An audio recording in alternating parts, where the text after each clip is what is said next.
마가복음 11장 12절부터 14절까지 띄어서 20절부터 22절까지 봉독합니다. 시작합니다. 이튿날 그들이 베다니에 나왔을 때 예수께서 시장하신지라 멀리서 잎사귀가 있는 한 무화과 나무를 보시고 혹 그 나무에 무엇이 있을까 하여 가셨더니 가서 보신즉 잎사귀 외에 아무것도 없더라. 이는 무화과의 때가 아님이라. 예수께서 나무에게 말씀하여 이르시되 이제부터 영원토록 사람이 내게서 열매를 따먹지 못하리라 하시니 제자들이 이를 듣더라.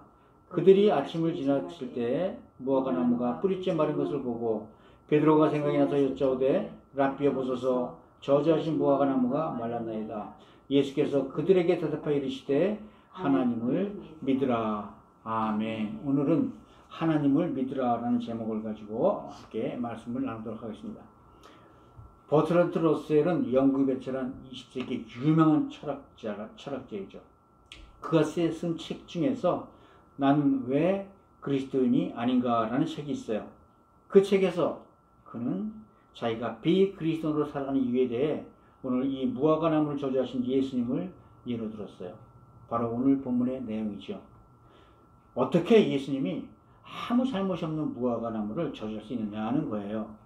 그만큼 예수님은 상식적이지도 못하고 합리적인 분이 못 되시기에 예수를 믿을 수 없다는 그런 내용입니다. 여러분은 어떻게 생각하세요? 저도 이 러셀의 이 생각에 동조하는 부분이 좀 있어요. 그렇습니다. 예수님은 절대 상식적이지도 않으시고 합리적이지도 않으신 분이세요. 그러나 예수님이 어떤 분이신지 알고 나면 이런 러셀의 생각은 아무 의미가 없다는 걸 곧 깨닫게 되죠. 오늘은 예수님이 왜 이 무화과 나무를 저주하셨는지 또 이를 통해 예수님께서 우리 그리스도인들에게 전달하시는 메시지는 무엇인지 함께 알아보도록 하겠습니다. 말씀을 통해서 더욱더 든든한 믿음이 서는 우리 모두가 되시기를 주의 이름으로 축복드립니다. 아멘. 먼저 오늘의 본문을 재구성해 볼까요?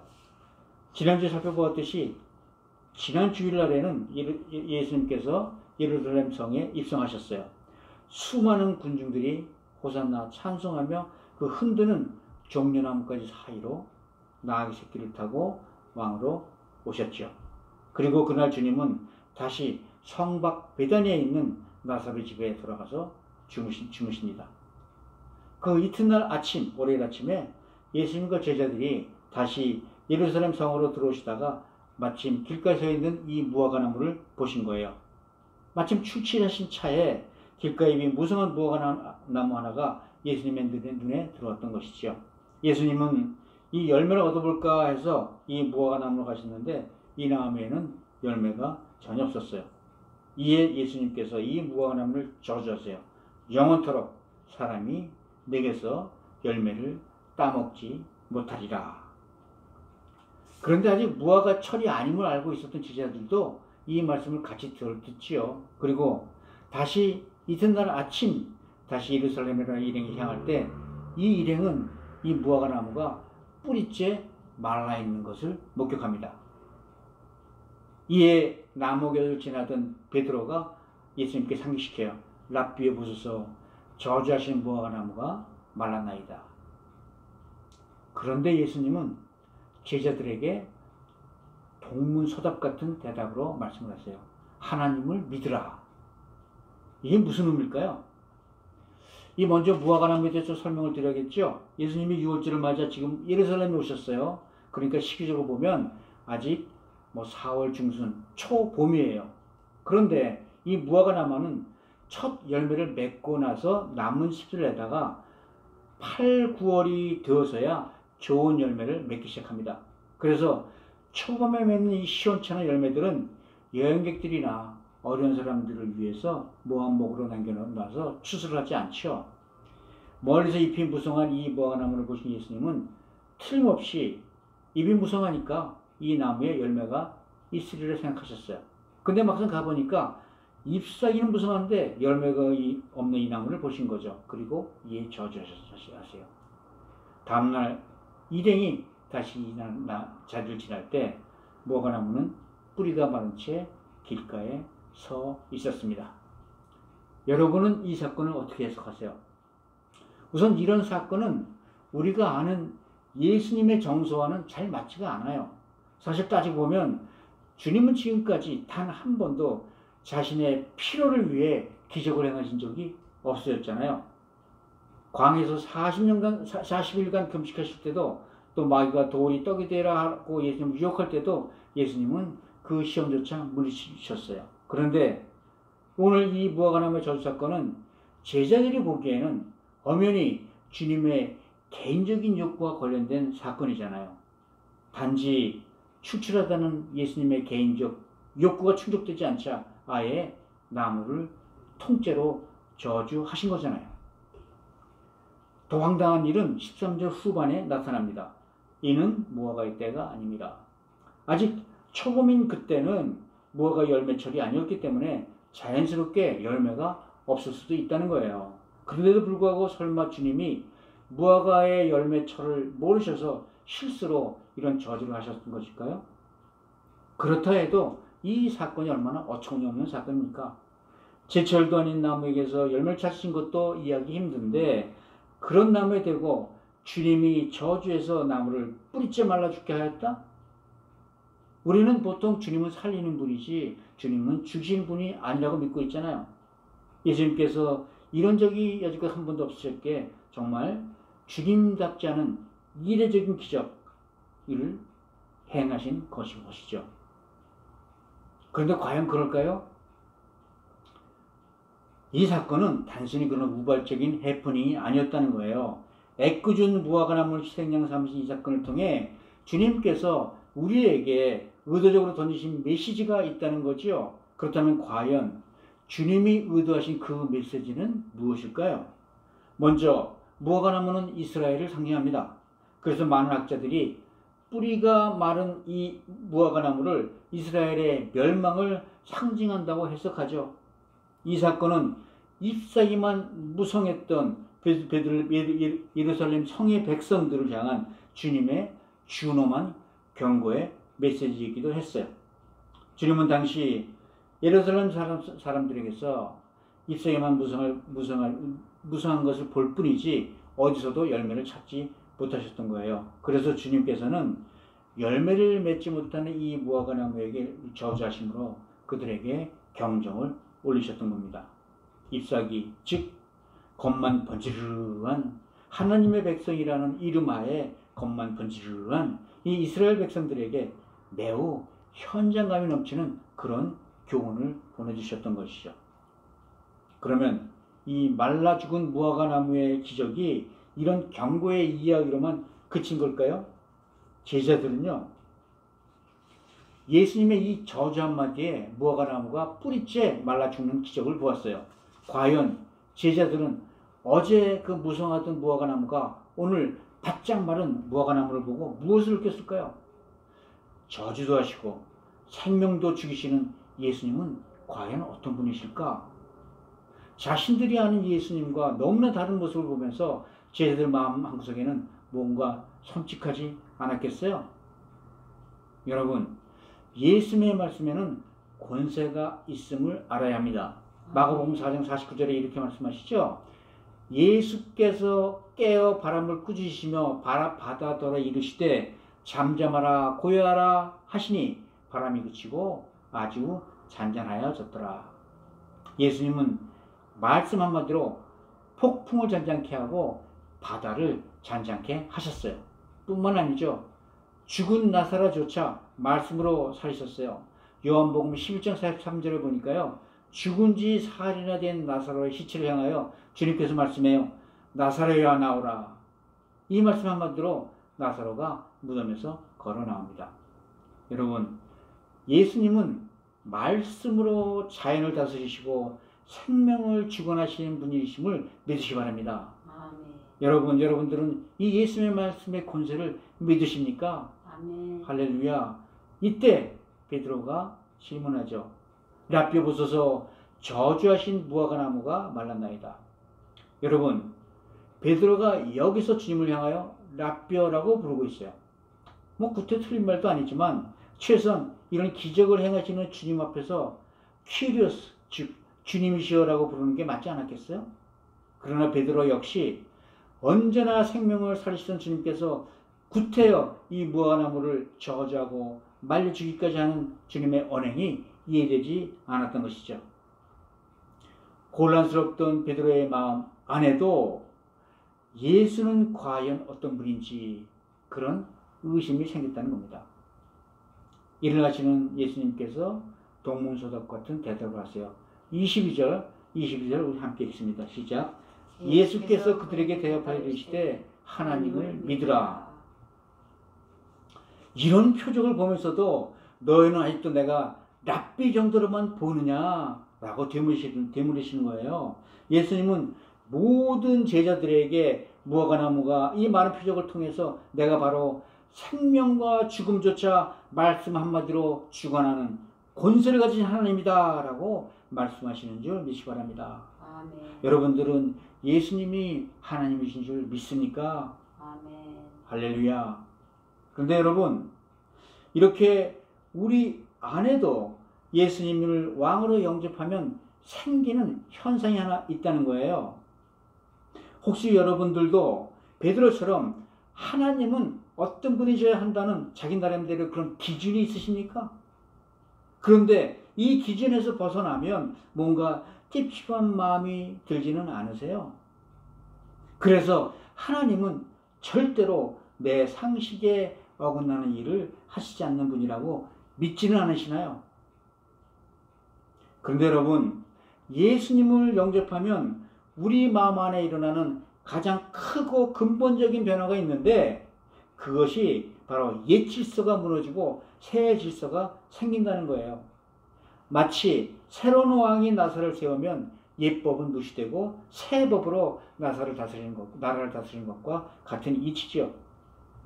예수님이 새 왕으로 나에게 오시기 전까지 나의 인생은 나름대로 옛 권위와 질서에 따라 살아왔어요. 어떤 이들은 돈 버는 걸 자기 인생의 최대 권위로 믿고 돈을 왕삼아 질주했어요. 또 어떤 이들은 권세를 얻기 위해 자기 인생을 쏟아붓기도 하고 목숨을 거는 위험을 하기도 했었죠. 아주 자연스럽게 자신의 욕망을 충족하기 위해 살아오던 그런 신념과 그런 삶의 질서를 왕으로 삼아 살아왔다는 거예요.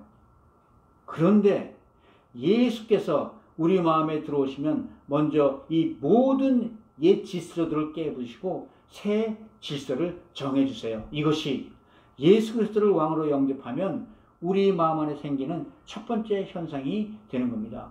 그리고 이 질서의 기준은 바로 예수 그리스도의 인격이심을 믿으시기 바랍니다. 아멘.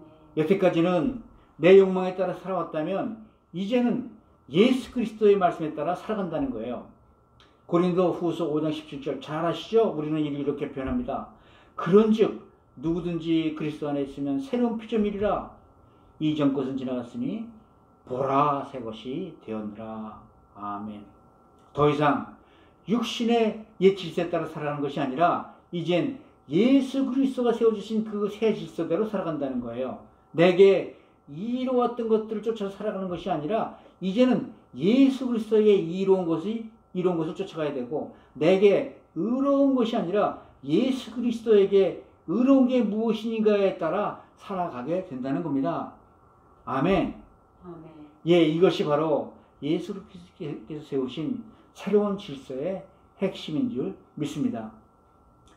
그렇습니다. 예수 그리스도께 이로운 것이 바로 의고 예수 그리스도에 해로운 것이 악이 된다는 거예요. 선과 의와 불의와 악을 가르는 기준이 바로 예수 그리스도가 되었다는 겁니다. 무화과 나무가 열매를 맺어 예수를 이롭게 했으면 그것이 의이고 열매를 맺지 못했으면 그것이 악이라는 거예요. 의와 불의를 분별하는 기준이 세상이 말하는 정의도 아니고 평등도 아니고 자유도 아니고 오직 예수 그리스도라는 그 인격 한 분이시라는 겁니다. 그분이 의롭다고 말씀하시는 것이 의이고 그분이 불의하다고 말씀하시는 것이 악이란 거예요. 왜냐고요? 예수 그리스도 그분은 우주 만물과 선과 악의 기준을 창조하신 창조주 하나님 시대인 줄 믿습니다. 아멘. 예수님은 오늘 이 무화과나무의 교훈을 통해 우리에게 새로운 기준을 제시하세요. 이는 만약 예수가 창조주가 아니시라면 절대로 기준이 될 수가 없죠. 기준이 되어서도 안 되고요. 만약 예수 그리스도 외에 어떤 다른 존재가 모든 선악을 가르는 존재 기준은 나야 라고 이야기한다면 그 사람은 미친 사람이거나 이단이거나 독재자일 뿐이겠죠. 그러나 예수님만은 그런 말씀을 하실 수 있는 존재라는 거예요. 그분이 왜냐하면 나를 창조하신 창조주 하나님이시기 때문입니다. 아멘. 그분이야말로 말씀으로 천지를 창조하시고 그분이야말로 말씀으로 질서를 정하신 분이세요. 마태복음 24장 35절은 이렇게 표현하죠. 천지는 없어질지언정 내 말은 없어지지 아니하리라. 오직 말씀으로 세상을 창조하신 하나님과 그의 말씀만은 영원 불변할 줄 믿습니다. 아멘. 여러분, 이제 그리스도인으로 세상을 살아가기가 쉽지 않아졌죠? 무엇이 선이고 무엇이 악인지, 무엇을 해야 되고 무엇을 하지 말아야 되는지 구별하기가 너무 어렵잖아요. 근래 들어 이란과 트럼프 대통령의 뒤를 봐주는 이스라엘과의 전쟁이 있었어요.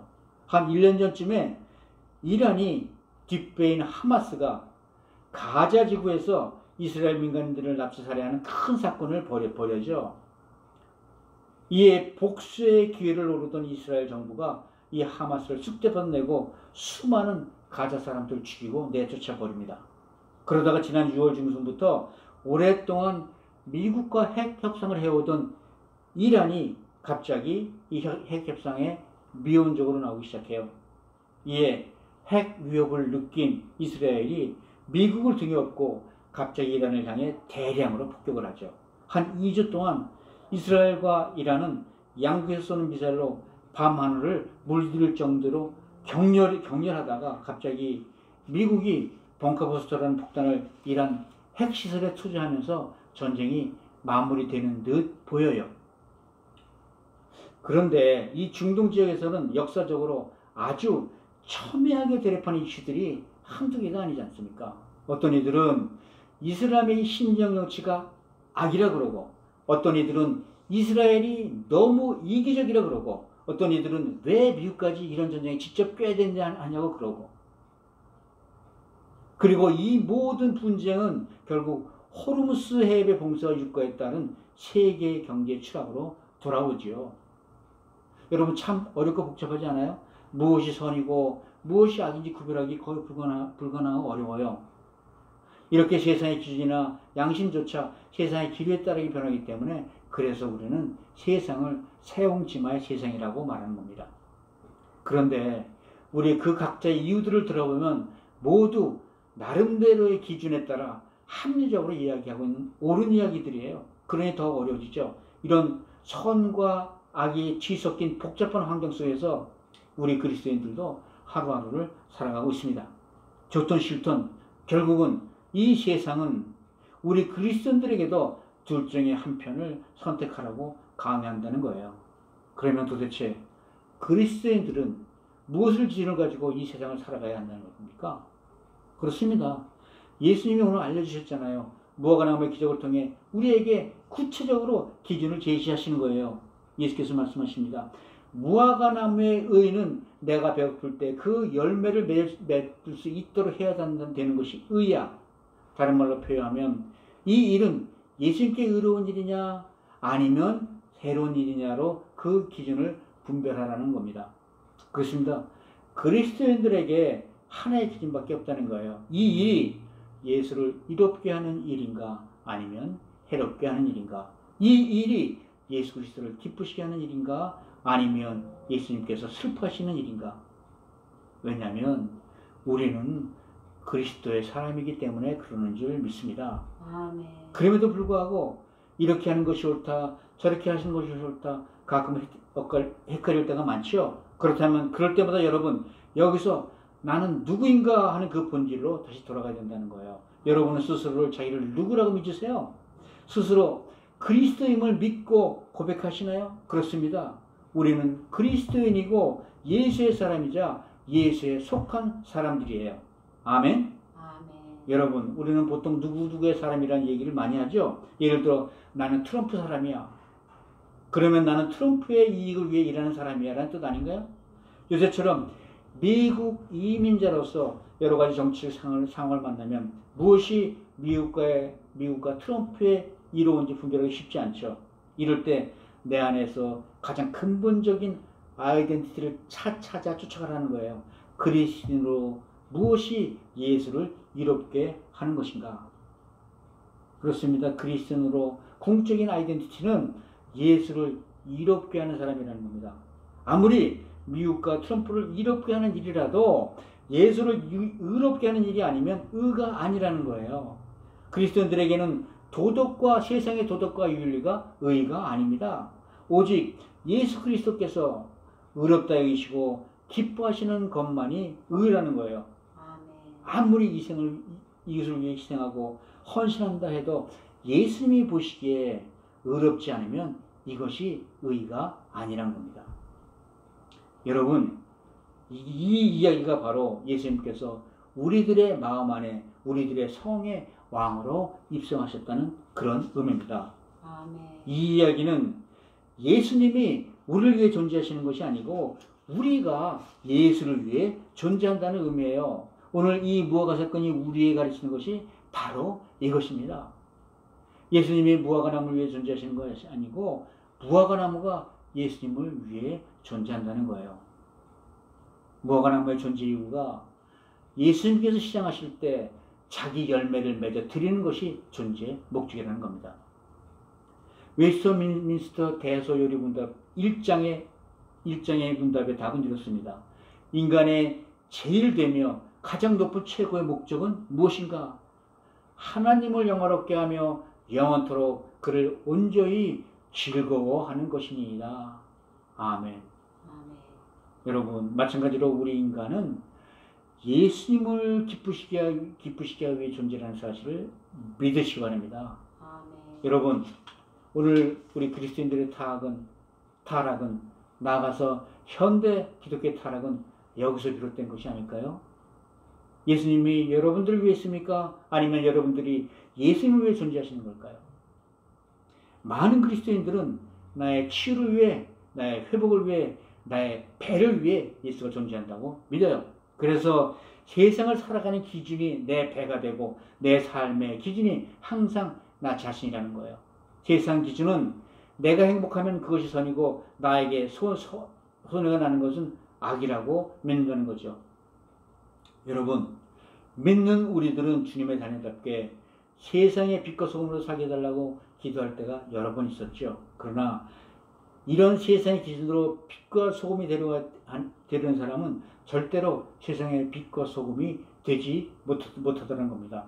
오직 세상 기준으로 세상의 빛과 소금이 되려고 노력했더니 결국은 율법주의자가 되고 인본주의자가 되더란 거예요. 오직 예수 그리스도에게 유익한 사람으로 살아야 결국 세상의 빛과 소금으로 살게 되더란 겁니다.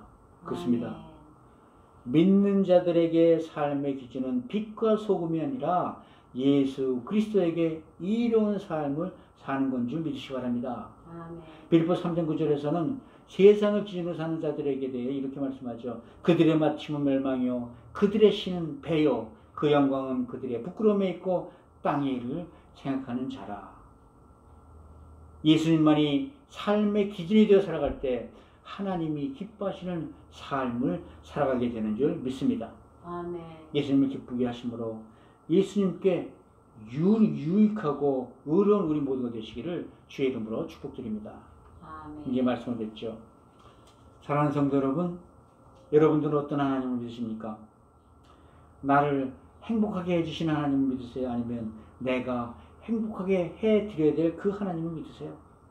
주님은 오늘 이 무화과나무를 통해 그리스도인들이 세상에 살아가는 새 질서에 대해 말씀하고 계십니다. 여러분, 우리가 예수님을 우리 마음의 새 왕으로 영접했을 때 주님은 바로 우리에게 이 새 질서를 세우셨어요. 이제 옛사람의 옛 습관, 옛 질서를 벗고 주 안에서 새 사람의 새 질서로 옷 입으시기 바랍니다. 에베소서 4장 24절 24절 이렇게 말씀하시죠.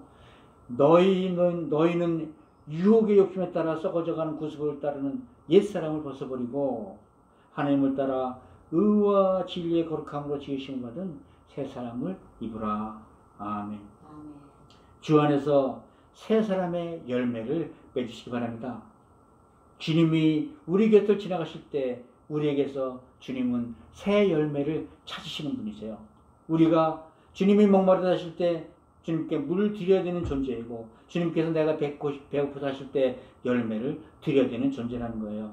그래서 인간의 존재의 목적이 사람을 기쁘게 하는 것이 아니고 예수님을 기쁘게 하는 것인데 있는 줄 믿습니다. 아멘. 주님께서 이 열매를 찾으실 때 항상 좋은 열매를 기쁜 마음으로 내드리는 그런 은혜 누리시는 우리 모두가 되시기를 주 이름으로 축복드립니다.